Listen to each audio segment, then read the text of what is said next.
Hey guys, Viper here, and today I'm coming at you with this really simple, basically just a simple what do I call it? A series basically, showing you the basics of motion designing in particular, and we'll be using the program Cinema 4D R13. This is probably the most common thing that most people use. Okay, um, so I'm probably gonna have more than one video on this. I might have like a part 2 or maybe even a part 3. It's just gonna be giving you like the basics of how to maneuver around in Cinema 4D and how to make like motion designing type things in here. And I'll show you a few different tricks and tips and all kinds of stuff. So it's gonna be covering a lot. So if you're new to this kind of thing, I would definitely just sit back and watch because this is gonna help you. Okay. So when I first make an intro, I always use a Lightroom, and you always have to be careful about what Lightroom you use. So what I'm going to do is I'm going to open up a Lightroom, and if Monsty Arts is watching this, I'm not going to tell you who, but someone gave me your Lightroom, so I am going to admit I use your Lightroom. It is one of the greatest Lightrooms I've ever used. It is amazing. So if you find a good Lightroom, basically, you can create your own, but I'm too lazy to do that. So find a sick Lightroom that you like, and when you have that, you are now going to, um, it's really your choice of what you want to do. But the first thing I want to cover is text. This is a very simple way to make text. Obviously, go into MoGraph, MoText, you grab your stuff. Okay. But there's a lot of cool ways to make your text, and what we can do, let's go ahead and delete that. We can bring our text over here, and I wanna get that centered. And what you can do is I mean, you're probably gonna know what to do, but there's something called caps, and what this does is it gives it a little bit of like jazz, and it just like pops it out in the front, and it looks really good. Let's see if I render this. It's gonna look like it has a little like more like funk to it. I usually put it down to about 2 or 1, whatever you like. Now what you're gonna want to do is you're gonna want to hit Control C and then Control V, and it'll copy and paste it. And now for this one, we're gonna go to Object, and we're gonna put the depth down to about, I don't know, about 5, and keep it saying text. But what you're gonna want to do now is go back to caps and go to fillet instead of fillet cap. Okay. And what this is gonna do, you'll see, I'm going to put this red glow on it. Hopefully it'll work. And you're gonna rotate this so you can see it, and you're just gonna bring it out a little bit, and you'll see what this does. It gives it this really cool like outer kind of, I can't really tell you exactly what it is, but it looks awesome. I use this in a lot of my intros, and this is an easy way to make your text look really good. So when I like move things around using something called keyframes, you're going to want to group your objects. And by doing this, right click it and you go to group objects, okay? And that is going to basically keep them in one thing. So if you want to move both of those items, they are both going to be synced together in however way you move it. So for instance, let's go to frame 1. Um, another thing to do is if you have a camera in your Lightroom, you're gonna wanna like wherever like the if you're not doing any camera movements in your intro, always put like a little keyframe on where you want your camera to stay, just in case you ever get lost, and like if you're moving around trying to see the different angles of things, it might be hard getting back to that exact space. So like for instance, you can just go in different angles or whatever, but then if you keyframe it right here, you'll go back to that spot. So I like doing that. Now, what I'm gonna do is I'm gonna change this text to sample, just because we're gonna do this, and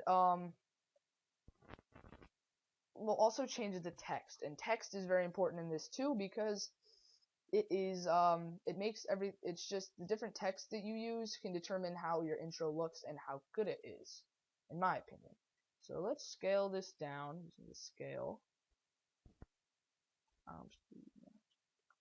Okay, so we got this sample thing. All right, we render it out.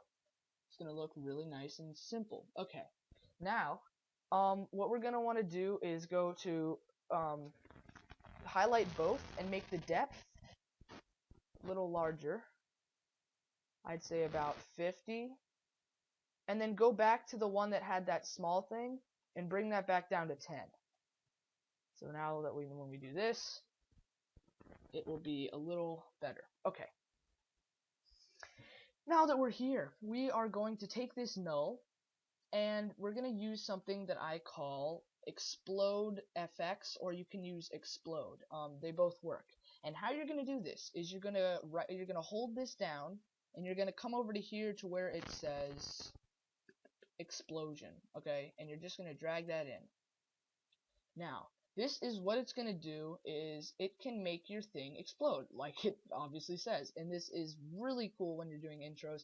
It makes everything just look really, I don't know what the word is. It's what looks good.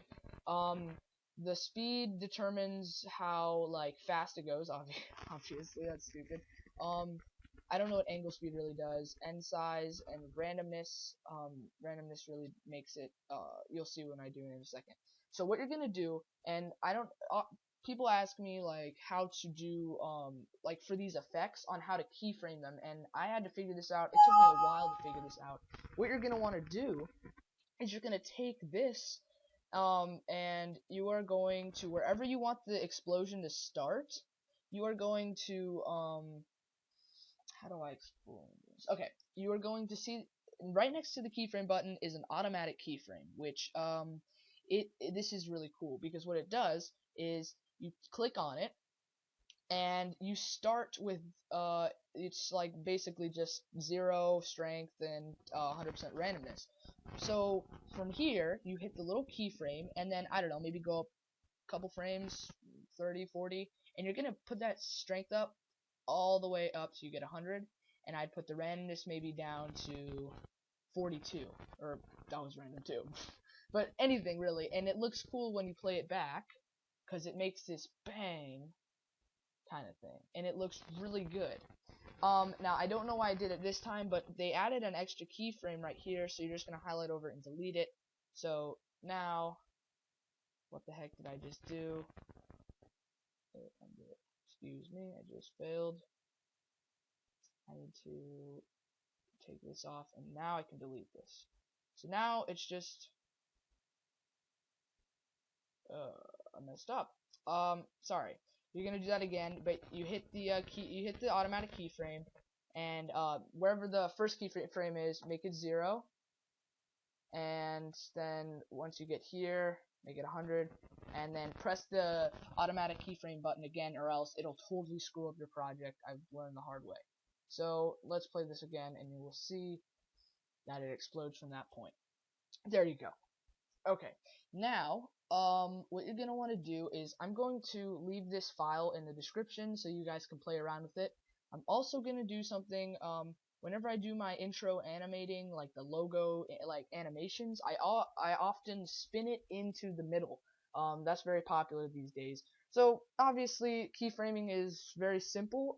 You're going to start out by placing a keyframe from where you want it to, basically where you want it to go, and you're going to drag it maybe about 100 frames. And before that, since you're starting at 0, wherever you want the thing to come in and spin, maybe just zoom out of your area, tilt it a little bit, and go and grab this, the pointer arrow, and you're gonna drag it all the way over here. Okay, and just keep on zooming back until you can start to rotate it. There's obviously so many different ways. You can actually spin it around a few times maybe, and it'll look really cool. So, when you do this all together, it is very simple, and it's just like, boom. I just totally failed. But, what I'm gonna go do is go into this explosion. I'm going to take this, move it over, so when it comes in here, it's just gonna explode like this. And now you will see that it's just going to come in and boom, it explodes. Okay, and you guys can mess around with this. I'll leave the file download link in the description. You guys can have fun with that. That's how much time I have left. I've already gone over 10 minutes. That's gonna be the first basic I don't know, the first basic video today. So yeah, you guys can play around with this. There's other effects in here that I'll be going over in the next tutorial, and I'll also be going over materials. That is another big thing when you are editing it. So yeah, thanks for watching, guys. This is actually probably one of the first voiceovers on my Viper Motions channel. So thank you for watching, and have a good day.